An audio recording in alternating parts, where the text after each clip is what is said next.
Climate justice!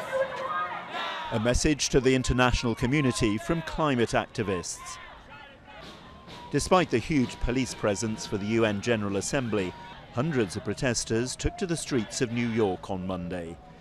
Dozens were arrested as they called on world leaders to take action to save the planet. The level of urgency we need them to respond with needs to meet the level of urgency that activists and people ready to put their bodies on the line, go to jail for, and take a rest. Tackling global heating is just one of the UN's so-called Sustainable Development Goals, known as SDGs. It's also committed to reducing hunger, eradicating poverty, and achieving equality for women. But its own leader admits that the UN is failing to deliver. The SDGs aren't just a list of goals. They carry the hopes, dreams, rights and expectations of people everywhere.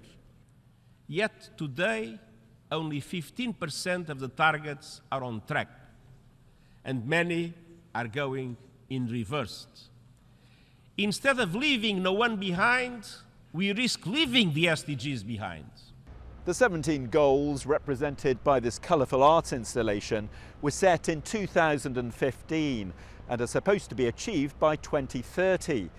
But they've been knocked off course by unforeseen circumstances such as the coronavirus pandemic and the war in Ukraine.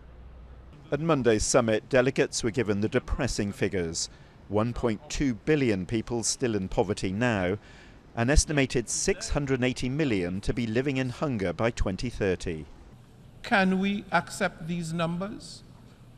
Or, because they make us uncomfortable, should we pretend they do not exist and carry on with business as usual? Surely we cannot.